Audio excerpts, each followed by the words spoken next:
Kita ke topik berikutnya. Polda Sumatera Barat mempersilahkan keluarga melakukan autopsi ulang melalui ekshumasi untuk memastikan penyebab kematian Afif Maulana. Namun sejauh ini, polisi menyatakan belum menerima surat permintaan resmi terkait ekshumasi itu. Polda Sumbar tidak keberatan dan mempersilahkan pihak keluarga Afif Maulana, pelajar yang tewas pasca penertiban aksi tawuran di Jembatan Kuranji, Padang, Sumatera Barat 9 Juli lalu untuk melakukan autopsi ulang melalui ekshumasi atau pembongkaran kembali makam. Polisi tidak keberatan untuk melibatkan pihak luar dalam proses autopsi ulang itu demi transparansi dalam prosesnya. Namun hingga kini, polisi mengaku belum menerima surat permintaan resmi dari pihak keluarga terkait ekshumasi itu. Terkait dengan otopsi ulang sampai saat ini kita belum ada permintaan. Ya HP Apip itu sudah bisa kita buka, kemudian sudah diperlihatkan. Sedikitnya sudah ada yang ditampilkan terkait data-data yang ada di HP-nya Apip. Sebelumnya pihak keluarga Afif Maulana setuju untuk melakukan autopsi ulang melalui ekshumasi atau pembongkaran kembali makam Afif. Keluarga merasa ada yang ganjil atau yang janggal dalam pernyataan dokter forensik yang menangani autopsi pertama Afif. Meski belum ada kepastian waktu pelaksanaan, ekshumasi akan dilakukan secepatnya dengan mengandalkan tim kedokteran di luar institusi polisi. Demi untuk mendapatkan keadilan, saya bersedia kuburan anak saya dibongkar lagi dan diotopsi lagi. Terima kasih ya, Bang.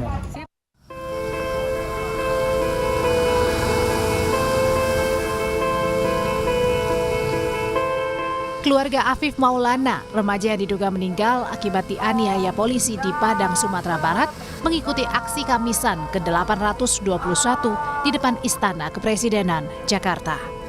Dengan membawa foto Afif, keluarga menuntut keadilan untuk penanganan kasus kematian Afif. Keluarga mengaku resah karena permohonan penuntasan kasus kematian Afif tak pernah ditanggapi pihak kepolisian. Kami juga tidak percaya dengan kepolisian, makanya kami ke sini ingin meminta bantuan dan dukungan dari semua pihak yang bisa mendukung kami dan peduli dengan anak kami. Dan kami harap kami bisa mendapatkan keadilan untuk kematian anak kami yang tidak wajar. Dan saya harap polisi bisa bekerja dengan terbuka mengusut kasus anak saya. Dan Pak Kapolri dan Presiden juga bisa turut membantu kami untuk mengusut kasus anak kami dengan benar dan jujur. Sebelumnya keluarga Afif didampingi LBH Padang telah mengadukan Kapolda Sumatera Barat Irjen Suharyono ke Propam Mabes Polri terkait dugaan pelanggaran etik di kasus pengusutan kematian Afif Maulana. Melalui klarifikasi pernyataan Kabid Humas, Kombes Dwi Sulistiawan, Kapolda Sumbar menyatakan siap menghadapi semua laporan tersebut karena semua penyidikan sudah sesuai aturan dan fakta yang ditemukan. Pagi kebetulan Bapak Kapolda menerima audiensi dari LPSK. Disinilah Bapak Kapolda menyampaikan bahwa Bapak Kapolda dilaporkan dan siap menghadapi laporan tersebut. Karena memang dari awal terjadinya kasus ini sampai detik ini Bapak Kapolda selalu berbicara sesuai dengan fakta, sesuai dengan data, dan sesuai dengan petunjuk yang ada. Jadi Bapak Kapolda tidak ngarang-ngarang. Afif Maulana ditemukan meninggal dunia di Sungai Batang Kuranji, Padang, Sumatera Barat, Minggu 9 Juni 2024, diduga dianiaya aparat polisi. Polda Sumatera Barat berjanji mengungkap seterang-terangnya misteri kematian Afif Maulana dan tak ada yang ditutup-tutupi. Tim Liputan, Kompas TV. Kasus kematian Afif Maulana, pelajar 13 tahun di Padang, Sumatera Barat belum menemui titik terang. Keluarga mengajukan autopsi ulang terhadap jenazah Afif untuk mengetahui penyebab kematian. Keluarga yakin anaknya meninggal bukan karena terjatuh seperti penemuan dari polisi. Untuk mengetahui perkembangan kasus ini sudah bergabung bersama kami Ketua Harian Kompolnas Beni Mamoto dan Wakil Ketua Advokasi YLBHI Jakarta Arif Maulana. Selamat sore semuanya, apa kabar? Selamat sore, kabar Terima kasih baik. sudah bergabung bersama kami. Pak Beni, keluarga masih meyakini bahwa ada dugaan penyiksaan terhadap anak mereka, Afif Maulana ini. Tapi sejauh ini dari perkembangan penyidikan yang Anda cermati dari polisi, apakah indikasi itu terbukti? Jadi perlu kami sampaikan bahwa kami pada saat itu turun bersama-sama dengan Komnas HAM perwakilan Tuban, kemudian KPAI, Deputi Kementerian PPPA, kemudian juga dengan beberapa pihak yang lain dari pemerintah daerah setempat. Forum gelar dihadiri oleh keluarga korban, orang tua korban, Ketua LBH Padang, kemudian juga ahli forensik yang mengotopsi. Jadi forum gelar itu terbuka sekali, diberikan kesempatan dari pihak keluarga korban dan LBH Padang mendengar saksi kunci, ya, Saudara Adit, dan 2 polisi yang melakukan penangkapan terhadap Adit. Langsung terjadi dialog, tanya jawab, dan sebagainya. Termasuk via LBH sudah bertanya langsung kepada ahli forensik yang melakukan otopsi. Jadi pada saat itu setelah acara, Pak Kapolda komunikasi langsung dengan Direktur LBH Padang, dibukalah komunikasi, silahkan apabila ada data baru, saksi baru yang menguatkan pembuktian, silahkan karena akan segera ditindaklanjuti. Jadi forum itu menurut kami itu bentuk transparansi karena hadir pengawas eksternal. Kemudian juga dibuka ruang komunikasi. Nah, kami tadinya berharap bahwa setelah kami pulang itu karena sudah terbangun komunikasi dengan cepat, ini Pak saksi saya bawa, ini Pak bukti saya bawa, sehingga penyidik bisa menindaklanjuti dengan langkah-langkah penyidikan. Itu harapan kami. Oke. Karena kalau tidak, nanti kita kehilangan waktu. Termasuk masalah second opinion, itu sempat disampaikan di forum. Dari pihak LBH akan menyampaikan, kita akan cari second opinion dari pakar forensik. Silakan, dan itu bagus menurut kami. Ajukan segera permohonannya supaya jenazah tidak nanti semakin lama kan semakin rusak. Oke, atas permohonan ekshumasi dari pihak keluarga atau otopsi ulang itu sebetulnya prosedurnya bagaimana? Prosedurnya tinggal mengajukan saja surat bahwa kami mengajukan second opinion pakar forensik, oleh sebab itu diperlukan ekshumasi otopsi ulang. Nah, ini akan direspon oleh pihak Polda. Sekali lagi, semakin ditunda, jenazah akan semakin rusak. Dan nanti hasilnya juga akan, karena kami mengalami beberapa kali kasus di mana kami diundang menghadiri ekshumasi. Di Papua, kami hadir ke sana. Bagaimana ekshumasi dilakukan. Di sana untungnya, jenazah sudah hampir 1 tahun itu masih bagus. Karena cuaca, karena tanah, dan sebagainya. Oke. Mas Arief, permintaan untuk autopsi ulang ini apa kecurigaan dari pihak keluarga sebetulnya? Iya, terima kasih. Jadi pertama, sampai dengan hari ini berdasarkan kajian tim hukum terhadap fakta ya, dan juga informasi yang didapatkan, termasuk hasil investigasi, bersama keluarga masih meyakini bahwa kematian Afif Maulana bukan karena seperti yang disampaikan oleh pihak kepolisian, terjatuh begitu ya, atau kemudian loncat. Kan ada 2 versi ya yang kemudian disampaikan. Pertama terjatuh, kemudian yang kedua dikoreksi terpleset begitu ya. Dan yang menarik itu disampaikan oleh ahli forensik. Jadi itu yang pertama. Dan yang kedua, ya keluarga dan juga pendamping sampai kemudian dengan hari ini sebetulnya memiliki kecurigaan terkait dengan kejanggalan-kejanggalan yang disampaikan oleh pihak Polda Sumbar gitu ya. Misalkan yang pertama berkaitan dengan proses hukum yang menurut Polda Sumbar ditutup gitu ya. Kalau ada bukti baru kemudian dibuka. Kami melihat ini terlalu cepat sekali melakukan kesimpulan ya terhadap proses penegakan hukum yang mestinya lebih cermat, hati-hati dan juga teliti. Terlebih ini praktek yang terjadi bukan sekedar kejahatan biasa, tapi adalah penyiksaan ya, dan itu sudah diakui dan disampaikan sendiri oleh Kapolda. Itu terjadi begitu ya terhadap belasan anak begitu ya. Dan Tapi kalau terhadap proses dari otopsi pertama ini, apakah ada hal yang diragukan juga dari pihak keluarga, makanya meminta untuk otopsi ulang? betul, iya. Sejak awal keluarga dihalangi, ya, dicegah untuk bisa pertama mengikuti otopsi, padahal otopsi itu atas persetujuan keluarga dan ada kesepakatan keluarga bisa ikut dalam proses otopsi. Itu yang pertama. Yang kedua, pasca kemudian otopsi, Afif Maulana langsung kemudian hendak dikebumikan, ya, dilarang untuk memandikan dan lain sebagainya. Meskipun pada akhirnya keluarga tetap mendesak, meminta dan bisa dilakukan, dan di sana mereka menemukan berbagai luka-luka yang dianggap tidak wajar, gitu ya.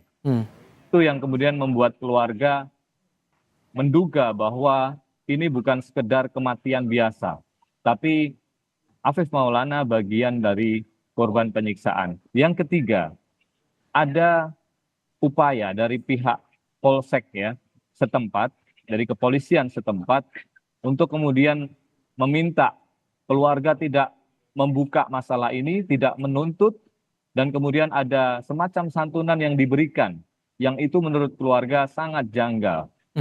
Ketika kemudian keluarga tidak boleh menuntut, tidak boleh bersuara terkait ini, dan dikatakan ini aib, karena putra Bapak almarhum adalah pelaku tawuran. Nah, jadi semacam sudah ada stigma yang kemudian diberikan, dan bahkan kemudian ada upaya untuk kemudian supaya keluarga diam dan tidak kemudian bicara terkait dengan persoalan ini. Atas dugaan upaya menghalang-halangi di proses otopsi pertama ini, Pak Beni, respon Anda bagaimana atas pernyataan dari YLBHI ini?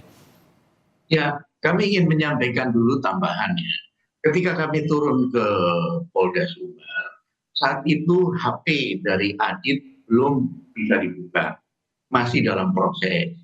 Nah, kami kemarin dapat informasi bahwa HP itu sudah dapat dibuka kembali, kemudian isinya itulah yang nanti bisa menjelaskan lebih terang peran dari masing-masing, baik Adit maupun Afif. Nah, ini menurut saya, demi transparansi menurut kami, hal ini perlu disampaikan atau dipaparkan kepada keluarga, kepada penasihat hukum. Ini loh hasil scientific crime investigation seperti ini.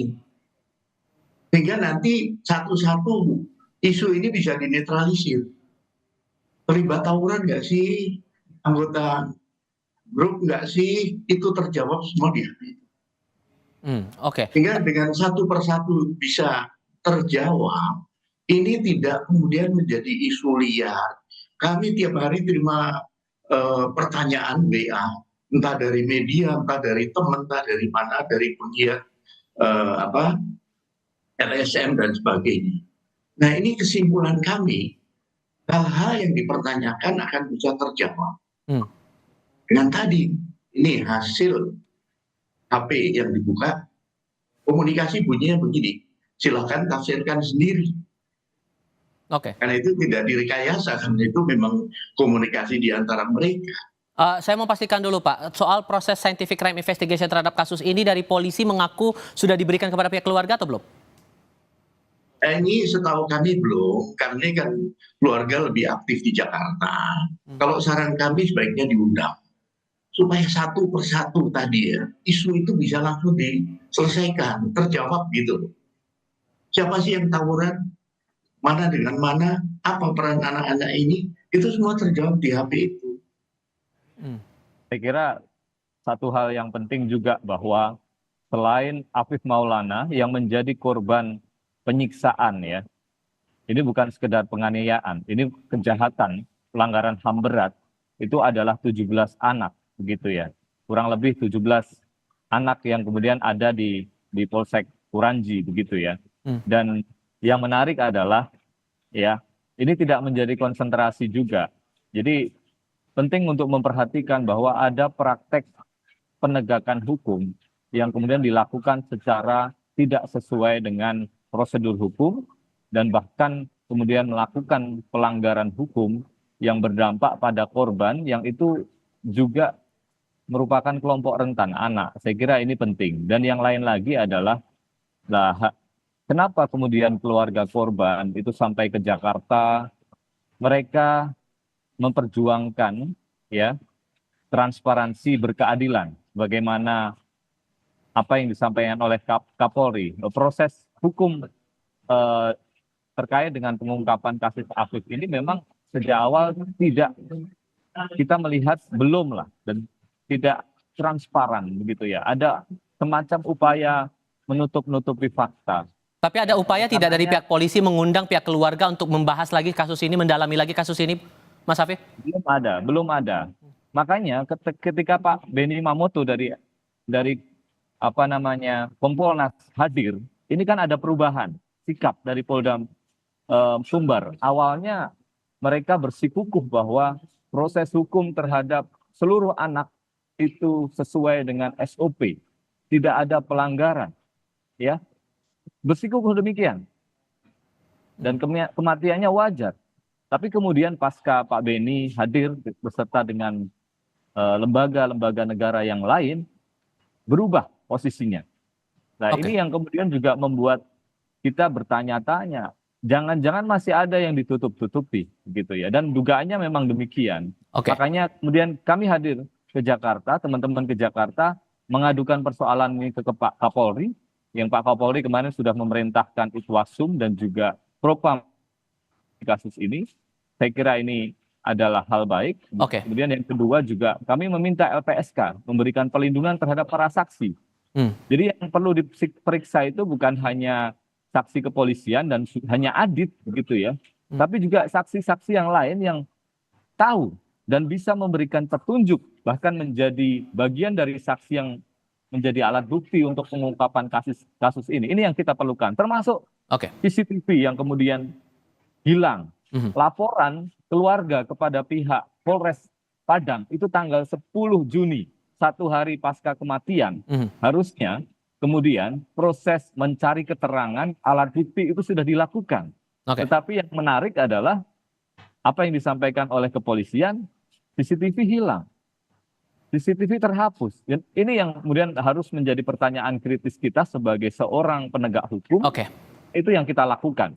Pak Benny, dengan banyaknya keraguan ini, Pak Benny, terakhir untuk Anda, apa yang bisa dijamin oleh pihak kepolisian bahwa kasus ini bisa transparan dan pihak polisi akan terbuka pada keluarga soal penyebab kasus ini? Betul, kata kuncinya menyelesaikan kasus ini adalah dua, transparansi dan komunikasi. Transparansi menyangkut masalah progres penanganan kasus ini harus disampaikan kepada keluarga, penasihat hukumnya. Apabila ada hal yang kurang jelas, ingin bertanya, dibukakan pintu, silakan. Sehingga dengan demikian tidak ada lagi hal-hal yang dipertanyakan, dicurigakan, dan sebagainya. Itu bicara transparansi. Kemudian kedua, bicara komunikasi. Memang dalam konteks ini, ketika menyampaikan kepada publik, ini perlu kecermatan. Karena ketika kita salah memilih diksi saja, salah menyampaikan menggunakan kalimat yang tidak tepat antara yang kita mau, kita maksud dengan apa yang diucapkan, itu pun menjadi masalah. Di era sekarang ini memang sensitif sekali. Oleh sebab itu, kami bersama kementerian lembaga terkait mengawal kasus ini terus.